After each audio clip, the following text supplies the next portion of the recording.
Bismillahirrahmanirrahim. Assalamualaikum warahmatullahi wabarakatuh.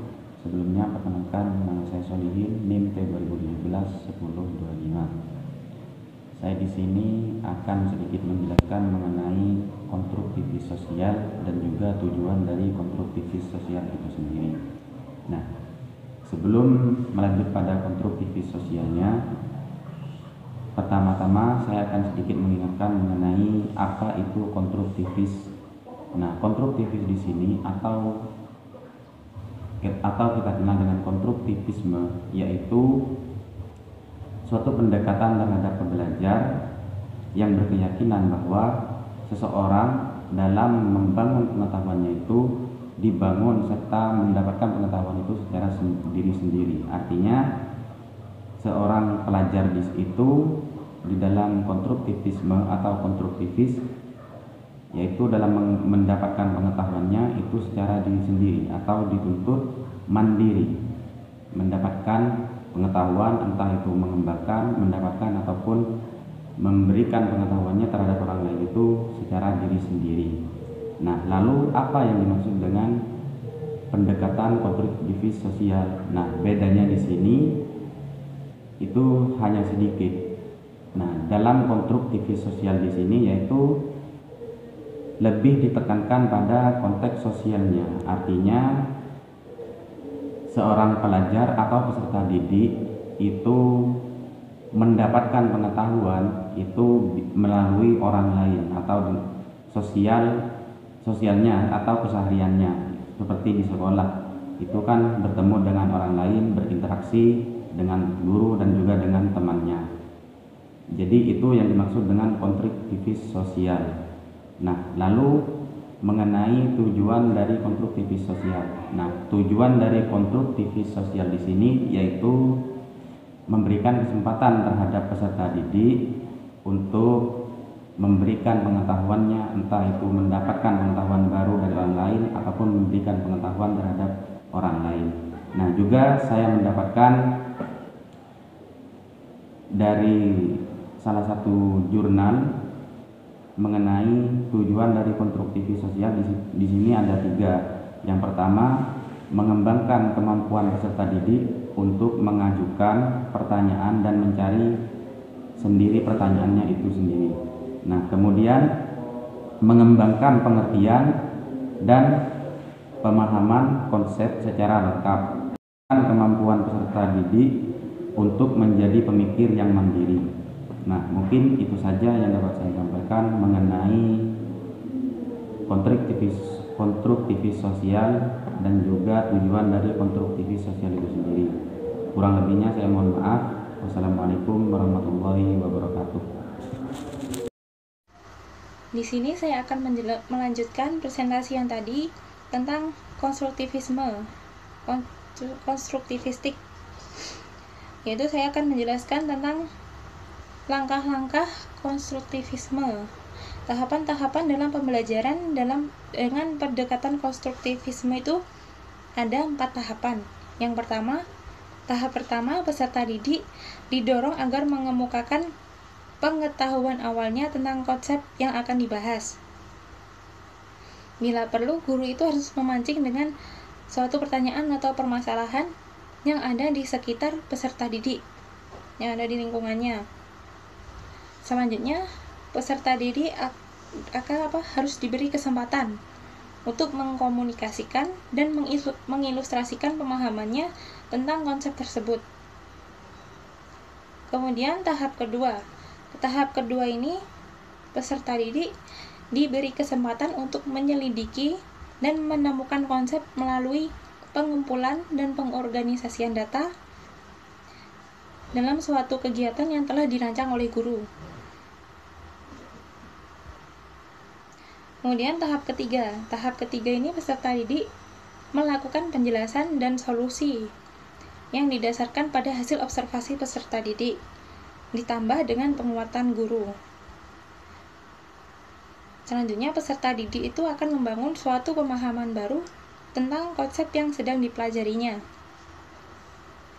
Dan tahap yang keempat, yaitu guru berusaha menciptakan iklim pembelajaran yang memungkinkan peserta didik itu dapat mengaplikasikan pemahaman konseptualnya baik melalui kegiatan maupun pemunculan masalah.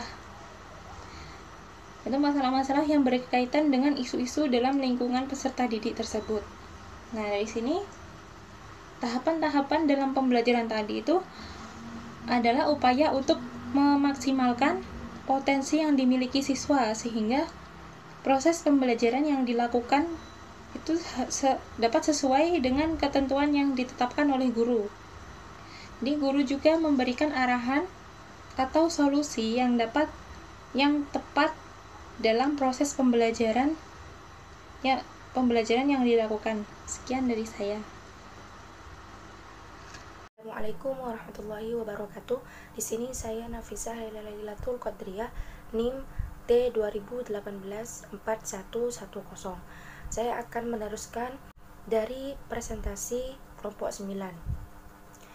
Di sini saya akan menjelaskan tentang pendekatan Student Centered Learning. Nah, pendekatan ini merupakan suatu model pembelajaran yang menempatkan peserta didik sebagai pusat dari proses belajar. Nah, dalam penerapkan konsep ini, peserta didik diharapkan sebagai peserta aktif dan mandiri dalam proses pembelajarnya, yang bertanggung jawab dan berinisiatif untuk mengenali kebutuhan belajarnya, serta mempresentasikan pengetahuannya berdasarkan kebutuhan serta sumber-sumber yang ditemukannya. Nah, dalam konsep ini memiliki langkah-langkah. Yang pertama yaitu berbagai informasi. Nah, di sini bisa dengan cara melalui gagasan yang komparatif, kolaboratif, dan berdiskusi sesuai kelompok. Yang kedua yaitu belajar dari pengalaman. Di sini bisa dengan cara bersimulasi serta bermain peran dan kelompok tema. Yang terakhir yaitu pembelajaran melalui pemecahan masalah seperti problem solving.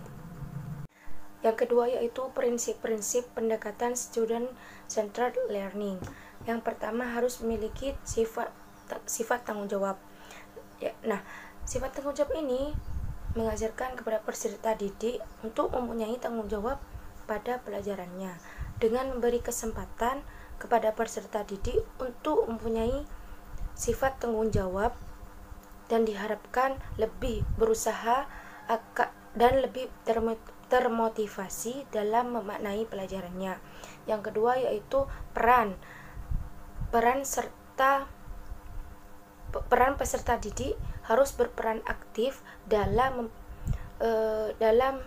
pembelajaran dengan memberi kesempatan kepada peserta didik untuk berperan serta dalam pembelajaran. Diharapkan siswa dapat mengembangkan potensinya secara maksimal sehingga mendorong bertumbuhnya kreativitas dan motivasi dan inovasi. Sedangkan yang ketiga yaitu keadilan. Semua peserta didik mempunyai hak yang sama untuk tumbuh dan berkembang. Assalamualaikum warahmatullahi wabarakatuh. Nama saya Indri Setiayuli, NIM T 2018-4108. Saya dari kelompok Psikologi Pendidikan 9, kelompok 9. Saya akan menjelaskan mempresentasikan makalah yang berjudul pendekatan student centered learning. Nah, saya akan melanjutkan dari yang dijelaskan oleh teman saya Nafisah.